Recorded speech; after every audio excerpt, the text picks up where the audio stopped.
Alright, I am now on and doing this presentation. Hopefully my family isn't too long. So I'm going to be showing you guys my settlement here. This is obviously a pretty late settlement, but first I'm going to give you guys a little rundown of how this sort of land works. So right now we're currently in an undisclosed location. I'm not going to tell you guys because I don't want zombies on my butt. On the Green River. This is the Green River flows through Wyoming and Utah, and yeah, I really don't want zombies on my doorstep, so I'm not gonna tell you exactly where. Just like somewhere along this 30 million mile long river. This location is full of mountains, canyons, and other valleys. Sorry, my family's being a little loud. So these are all advantageous for defending against zombies for the fact that you have high ground, and a lot of this is very flat on the top, so you'll be able to see where zombies are coming from really, really far away. This location will change a little bit over time. The Green River will carve out these canyons to be like super duper deep eventually, unless we heat the globe up too much to dry up all the rivers. But and then also continuous pressure from the Pacific Plate, which is where Utah kind of stands in between, means that mountains will form larger mountains, basically making this land more sharp, I guess you could say. My settlement is built in a Badlands area, which is that's the name of the biome in Minecraft, but it's really just like canyon, desert kind of thing, which means there is minimal participation over in really all the seasons. So there's not too much rain, meaning the soil can be tough in other areas, but here right next to the river it's pretty nice. In the winter it doesn't ever really get below freezing, but it does get pretty cold. Yeah, and wind has never been an issue, but tornadoes are an issue. So we're in this valley, so that means wind goes right over us. In this canyon, so that means wind goes right over us. But if you come up here, wind goes in, wind goes over, tornado or clock right there.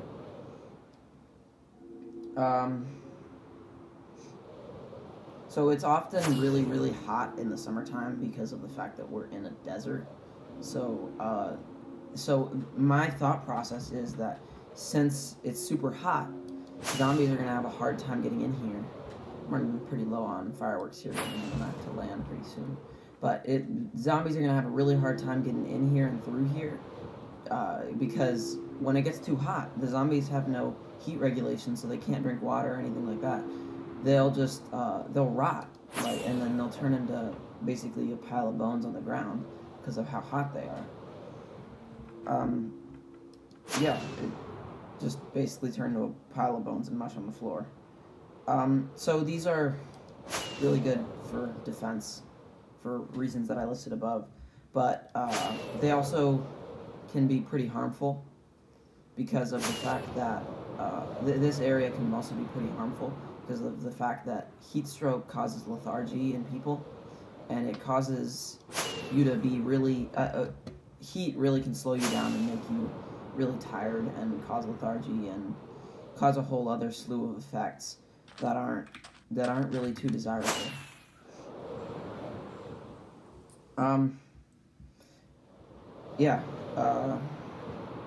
The heat also does mess with you a little bit, making crop farming pretty tough because of the fact that your crops are going to get pretty abused. But another thing that makes crop farming pretty tough is the fact that this river will flood really often as rain from the northern side of the river this way will, or no, it's that way, will make the river basically have flash floods coming down and destroying your crop yield here, meaning that I'm playing a really risky game by having this greenhouse and these crops here. So I'm gonna definitely, at some point, I'm gonna be dependent on farming. I'm not gonna be dependent on farming. I'm gonna have to hunt and fish for our food in this settlement here. Yeah, tornadoes are also a pretty big issue here because of, like I said, the wind coming up, the wind coming across. So the tall structures here, like this clock tower right there, it's pretty messed up because it's not built too strong because of the fact that tornadoes have kind of ripped through here before. All these houses, they've definitely been torn up a little bit from the tornadoes, but there's nothing really you can do. See this guy right here? This guy right here, this house, was hit by a flash flood and basically got leveled. So all the stuff went downriver. Yeah, it's muddy and gross in here because this happened a while back. But it's still, like, the building's gone. You can't have a building here anymore. Yeah. Wildfires are also a pretty big issue. Here, I'll show you the wildfire-affected building this way. So this building was also hit by a wildfire, but luckily we were here to kind of stop the spread from spreading to our medical tent here. But those wildfires can really mess with, especially this mostly wooden wall. If we weren't here, we would currently not be having this conversation because this wall has saved our baby multiple times. Anything really disrupting the flow of this wall and disrupting zombies from having to come through here instead of go around the zombies that do get through the heat and the nastiness out the outdoors. We are able to just fight them off right here with our swords and our bows and just beat them up a little bit, rough them up, show them who's boss. Yeah, we have a fishing hut right here. That's where we really get most of our. This is where we get most of our food. We fish for it because you can't. Like I said, you can't. It's not too. You can't really be dependent on this farming because of the fact that it's very unstable. Like this greenhouse right here. We had one before, but it got leveled. So these greenhouses are really easy to make. You just need some fabric and really a will, and you can build one of those guys up. If you realize, like, structures aren't really too high here, because if they get too high, the tornadoes will mess with their base and screw them up for the biggest. Like that's not good at all. You don't want a toppled tower maybe hitting one of these buildings or one of these guys. And also, we don't really have engineers here, meaning that we kind of had to build all these things by hand, making it really tough to build these kind of big structures already. So any of the big structures that we have are really, really strong, well-made things. And yeah, so we've had a tower collapse here because of a tornado, and it was not a good day. We had to spend probably 3 months rebuilding that. And I think that a lot of people think of these kind of badlands as really pretty, but at the same time, kind of a boring place to be. Like, eventually you'd get bored of the views, and it'd just be hot and muggy, and you would hate it, and you have to drink water and nastiness. But I think that would really change when this place right here, which is probably about as big as it's gonna get when you're making when you have a zombie outbreak, because you can't have too many people in one place, because that's gonna be really attractive to zombies. So this kind of place would be really, really prosperous, and that would kind of show through with that would change people's impressions because of the fact that this is now the most prosperous zombie settlement known to man. So here, now that I'm done with all the explanations of what are constraints and possibilities and all the everything. I'll just give you guys the tour. So these little heads here, surprisingly, were the hardest part of this entire settlement. Since I did this all in survival, you have to go through a lot of process to get these skulls and zombie heads. But that's just not settlement me. That's game me. But these are all of the zombies and stuff that we've killed along the way.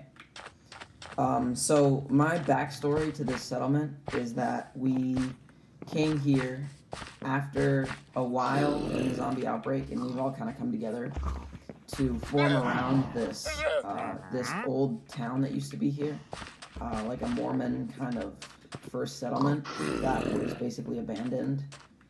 That's the idea behind this tower right here, this clock tower kind of town center building, and we've annexed it and made it our own. I don't know why this is here, but we and then we built off of that to build this incredible settlement that we have now, and it was a good experience to build this thing and kind of have camaraderie amongst people to collaborate. I mean, I did this all on my own, but this is settlement me. So, but I don't really know what else I can say about settlement beyond that, other than giving you guys the basic rundown of what everything is and how everything works. But, so this is the anvil. This is where we build all of our tools.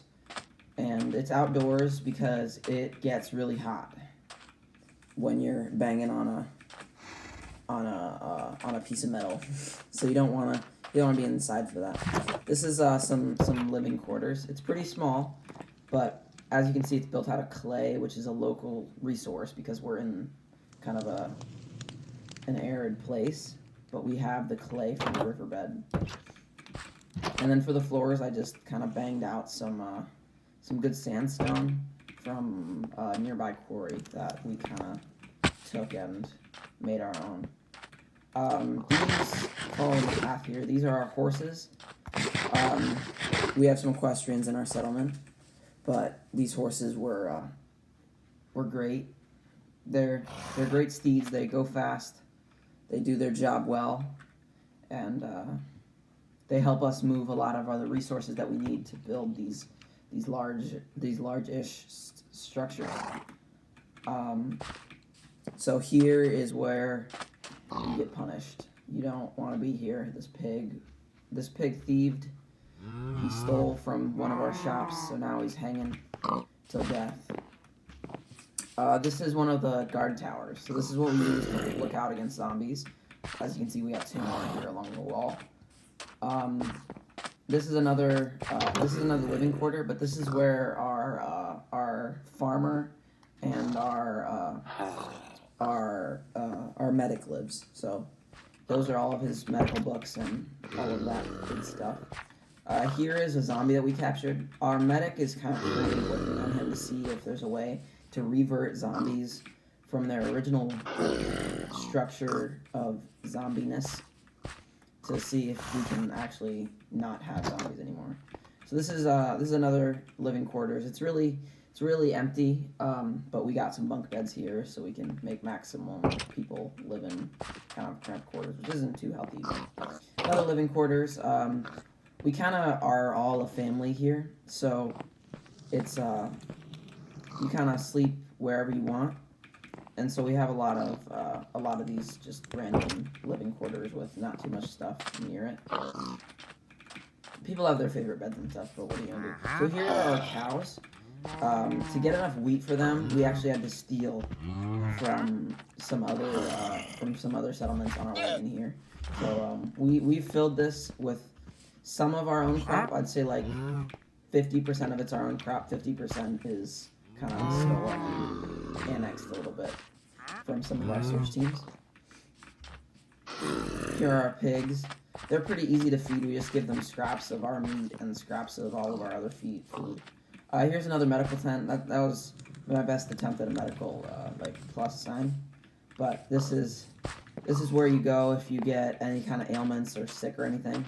You come out here because we don't want you near any of the other people when you're sick because of how close we live to each other. So you sleep outside, kind of air it out. We've only had one person die of sickness, and they were pretty old. So our crops that we're growing here are beets and wheat. The beets are a pretty nice crop overall for our well-being. As you can see, it's spider out in here. These guys are pretty annoying, but I don't think we'll have any issues with zombies because of the fact that they do come at night though, because it's easy for them to traverse at night. If we haven't attacked them, I think I can handle them with my current being. So beets and wheat are both really easy to farm in. They're both really easy to farm in general. So you can really farm these with relatively no farming experience, and they also grow in poor soil, which we don't really have because we're right next to the riverbed here. But it's just good to have that kind of good source of some kind of food. As you can see, it's on the settlement. It's just good to have that source of food. And this is our greenhouse. This is where we grow some of our more exotic plants, like our melons and our sugarcane here. Sugarcane is a really, really, really, commoditarian food. That's my best explanation of that. They're really hard to get in these uncertain times, making us kind of a really good source for some of the traders that want to come through here, if they ever come through here, which we've had happen before. It's our town center, like I've already showed you, but some people sleep on this couch sometimes, but we've got all of our books here. As kind of that's how we spend a lot of our time here. If you're bored, you come into the town center and read. We kind of trust you to not steal the books. But as you can see, it's really old, and some of these bricks have been pulled out by hurricanes, and it's just overall, it's really strong, but it's definitely deep enough. So right here's our barn, like I already showed you. Here's another medical tent. This is where our main medic will be and help people out. It's where we often keep people who don't have like the flu. They've got more like a broken foot or a broken leg, which is really, really pretty tough out here. But we do have a medic to reset those and give you kind of less of a chance of dying of one of those infections. So this is where we smoke our meat, if we get meat or fish. Coming here, you've got a lot of, we can't kind of keep our sources of meat certain on and how we're going to get them. So if we can't eat it all, we throw it in these smokers, cook it up on this fire right here, or really do whatever to make it last as long as possible so we can be certain to survive a season. Like I showed you, this is our fishing hut. We keep some of the fish that we've caught in here just before we kill them, if we want to keep them fresh for as long as possible. What else can I show you guys? This is our other wall here. Like I said, those skulls are pretty hard to obtain, but this wall we tended to a lot sooner than the other wall, because we haven't had a lot of zombies coming through this direction because of the fact that it's mostly mountainous in that direction. But eventually we decided to build one anyways because we had a swarm come through here and kind of mess up our day a little bit. This is our dock. This is where we launch boats. If we do launch boats, we don't often launch boats, but we do launch them for small little fishing expeditions when we can't find any food around here.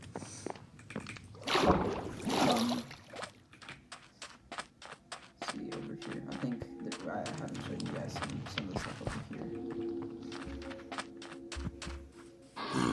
Like right here, this is our storage silo. It's not really a silo, but it's where we store a lot of our knowledge and our we got barrels for some perishables so they don't get exposed to too much air, and then we've got like food and a lot of other labeled materials in those chests. But that's really all I can show you guys, and that's all I've got for you today. So please have a good day, and hope you guys have a good old time what the rest of your projects on are. This was really fun to do, and it was a really good experience to be able to play a game that I really like, and also learn something about geography. Alright, I'm going to stop recording now, and I will see you guys on the Flippy Flip.